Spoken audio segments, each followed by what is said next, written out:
Salve, salve, família vascaína. Estamos chegando para o nosso conteúdo diário de Vasco aqui no canal. Hoje, quinta-feira, 25 de setembro de 2025. E você acompanha os seguintes destaques.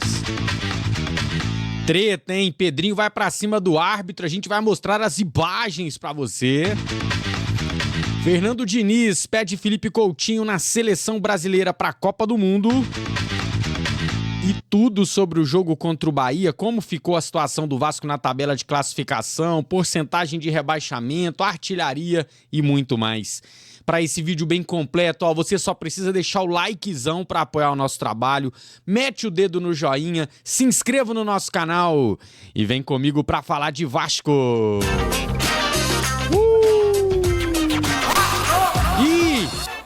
Ih, moleque!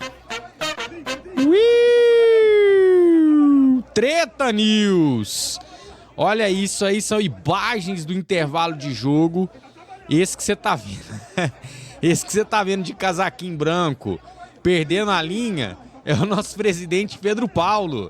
É o nosso presidente Pedrinho indo pra cima do árbitro. E, moleque, olha o tanto de segurança que precisou pra segurar o nosso Pedrinho. Olha o tamanho desse que tá de costa agora, olha o tamanho do homem. Rapaz! E vou te falar, cara, assim, é claro que bater no árbitro não vai resolver, mas ficar calado, ficar quieto também não adianta. Então, quando a gente vê um presidente tendo uma atitude enérgica, né, mostrando que realmente está querendo alguma coisa, é bacana, cara, sabe? Assim, não teve vias de fato, não teve briga, então a gente pode dizer que foi legal. É claro que quando parte para uma agressão, aí o presidente perderia a sua razão, né? Então, que bom que ficou só nesse ameaço. Eu destaquei aqui só uma imagem, né, para justificar a revolta do Pedrinho. Deixa eu até tirar o áudio aqui do vídeo. Olha essa imagem aqui, gente. Sabe, é brigar demais, quase quebra a perna do Felipe Coutinho. Você poderia acabar com a carreira do Felipe Coutinho. Não tô falando de um jogador qualquer, falando de um jogador consagrado. E poderia ser até um jogador qualquer, né, não importa. O que o Rezende fez aqui é sacanagem. Nem coloquei aqui o lance do Puma, que é igual. O lance do Puma era pro Bahia ter jogado ontem com 3 jogadores a menos se o juiz aplicasse a regra o tempo inteiro. Uma vergonha que não passou batido aqui no canal só porque a gente venceu não, tá? Esse João Vitor Gobi aí, ó, tem que sumir com esse cara que ele é péssimo árbitro. Não é ruim não, ele é péssimo. Campeonato Brasileiro. Ontem tivemos 2 jogos, né, recuperados lá da 16ª rodada. O Vascão venceu o Bahia 3-1 e Grêmio e Botafogo empataram em 1-1. E a gente coloca então a tabela de classificação na tela. A gente estava colocando aquela tabela com o Vasco lá na beirinha da zona e agora já dá para dar uma respirada, né? O Vasco vai para a 13ª posição com 27 pontos, mesma pontuação do Internacional, porém o Vasco tem melhor saldo de gols.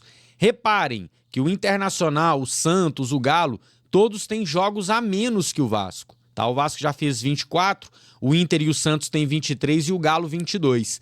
Mas é aquilo, né? Eles vão ter que jogar e vencer as suas partidas, enquanto o Vasco já fez a sua parte. Então, assim, dá para dar uma respirada. Se vencer aqui, ó, o Cruzeiro no sábado, aí, meu amigo, a gente muda de campeonato. A gente deixa de brigar para não cair, para se consolidar na zona de classificação para a Sul-Americana. O jogo é sábado, 18h30 em São Januário contra o Cruzeiro. Mais um jogo importantíssimo. Esse aqui é para mudar de campeonato, hein? É para sair da briga do Z4 e entrar na briga da Sula. Fernando Diniz falou bastante coisa, mas eu destaco aqui para vocês ele falando sobre Felipe Coutinho.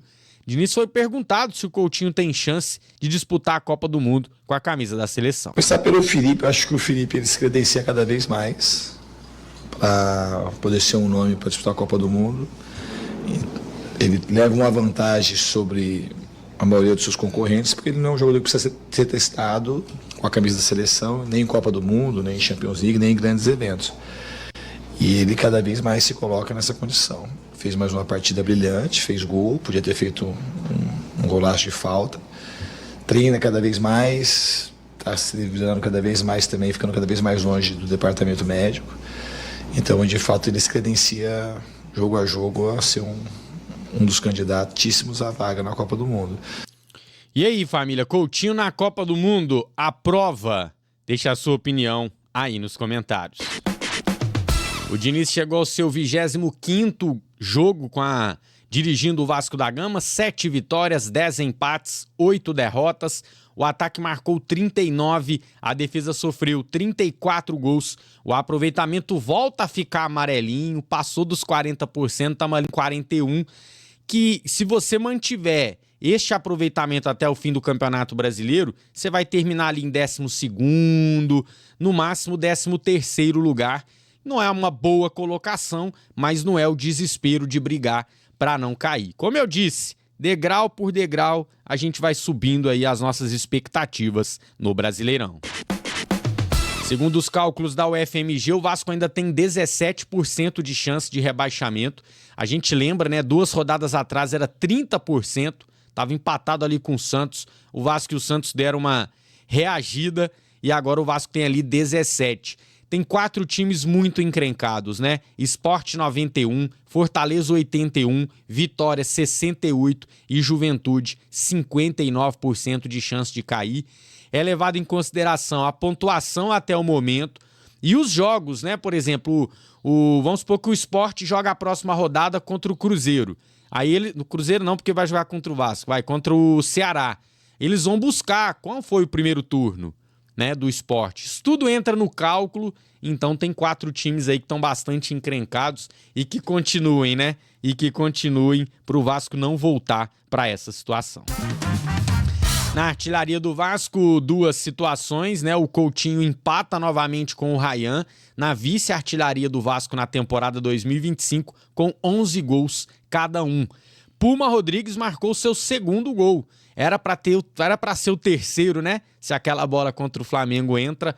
Mas, enfim, Pumita chega ao seu 2º gol na temporada 2025. Verratti segue soberano, né? Vai ser o artilheiro da temporada.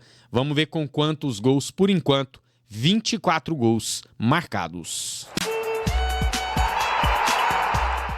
Ó, muita informação, hein, galera? Sempre um vídeo muito completo. Meu muito obrigado pela sua audiência. Eu queria mandar um salve para o meu querido Matheus Mena, que tá fazendo aniversário de 10 anos, esse grande vascaíno de Petrópolis, no Rio de Janeiro. Um grande abraço para você. E é isso, né, família? O Vasco sempre estava chegando numa situação onde ele poderia confirmar que subiria na tabela e não aconteceu. O próprio Diniz lembrou isso na coletiva. Depois do jogo contra o São Paulo, na volta do Mundial, a gente estava com essa expectativa que o Vasco ia subir, não subiu. Depois goleamos o Santos. E aí, de novo, né? Opa, agora o Vasco vai embalar. De novo, não embalou. E agora o trabalho começa a deslanchar. Já é o 6º jogo sem perder, né? 4 no Campeonato Brasileiro e 2 na Copa do Brasil. São 2 vitórias e 4 empates. Então, assim, eu acho que o trabalho já estava amadurecendo na questão da performance, de como o time estava jogando, e agora ele começa a amadurecer também na questão dos resultados, que é aquilo, né?